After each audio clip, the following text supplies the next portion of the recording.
বিসমিল্লাহির রহমানির রহিম। আপনি জানেন কি, আপনি এমন একটি ছোট্ট আমলের কারণে মুহূর্তের মধ্যে আপনার সকল প্রকার নেকি হাসতে হাসতে বরবাদ হয়ে যায়। আবার এমন একটি আমল রয়েছে যে আমলের কারণে সকল প্রকার দুঃখ দুশ্চিন্তা মুহূর্তের মধ্যে শেষ হয়ে যায়। নবী মুহাম্মদ রাসূলুল্লাহ সাল্লাল্লাহু আলাইহি ওয়াসাল্লাম বলেন, আল গীবাতু আশাদ্দু মিনাল জিনা। রব্বুল আলামিন কোরআনে হাকিমের মধ্যে বলেন, ওয়াইলুল লিকুল্লি হুমাযাতিল লুমাযা আল্লাযী জামা'a মালান ওয়া'আদ্দাদা। রব্বুল আলামিন কোরআনে হাকিমের মধ্যে বর্ণনা করেছেন, ওই ব্যক্তি ধ্বংস হয়ে যায় যে ব্যক্তি মানুষের নিন্দা করে বেড়ায়, গীবত করে বেড়ায়। রাসূল পাক সাল্লাল্লাহু আলাইহি ওয়াসাল্লাম বলেছেন, বান্দার যত প্রকার নেকি অর্জন করে থাকে সে তার নামাজের মাধ্যমে, হজের মাধ্যমে, রোজার মাধ্যমে, কোরআন তেলাওয়াতের মাধ্যমে, বন্ধুরে মুহূর্তের মধ্যে বান্দা তার সকল আমলকে বরবাদ করে ফেলে দেয়।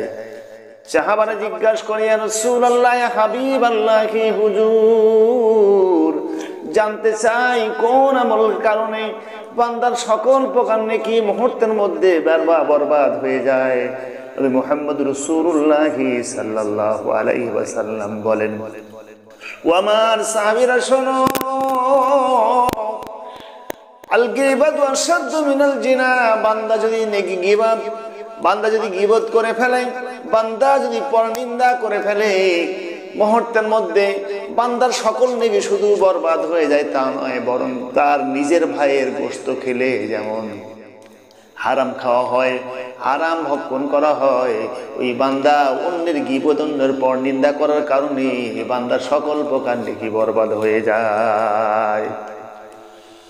রাসূল পাক সাল্লাল্লাহু আলাইহি ওয়াসাল্লাম বলেছেন, বান্দা যত দুশ্চিন্তায় থাক, যত বিপদে থাক, যত টেনশনে থাক, সব টেনশন দূর হয়ে যাবে, সব রকমের দুশ্চিন্তা দূর হয়ে যাবে, দুঃখ দূর হয়ে যাবে। বান্দা যদি ওযু করবার পর 2 রাকাত সালাত আদায় করতে পারে, তার সেই নামাজ, তার সেই সালাত, তার সেই নামাজ বান্দার মুহূর্তের মধ্যে যাবতীয় টেনশনকে দূর করে দেয়।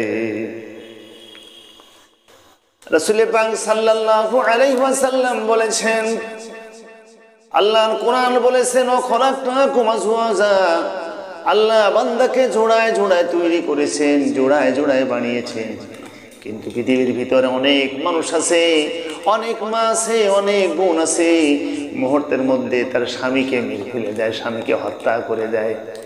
কেমনি করে তার স্বামীকে মেরে ফেলে দেয়, কেমনি করে তার স্বামীকে হত্যা করে দেয়? স্বামীকে টেনশনে ফেলে, স্বামীকে উপরে বিভিন্ন চাপ প্রয়োগ করার কারণে কখনো সে তার গহনার চাপ প্রয়োগ করে, কখনো সে তার কাপড়ের চাপ প্রয়োগ করে। নানান রকম চাহিদার কারণে, স্বামীর স্বল্প আয়ের কারণে, হয়তো সেই সমস্ত দুশ্চিন্তা করার কারণে স্বামী হার্ট অ্যাটাকে মারা যায়। মুহূর্তের মধ্যে স্বামী মরে যাওয়ার কারণে, মারা যাওয়ার কারণে ওই স্ত্রী বিধবা হয়ে যায়। নবীজি বলেছেন, তারাকতু ফীকুম আমরাইন লান তাদুল্লু মা তামাসসাকতুম বিহিমা কিতাবাল্লাহি ওয়া সুন্নতি।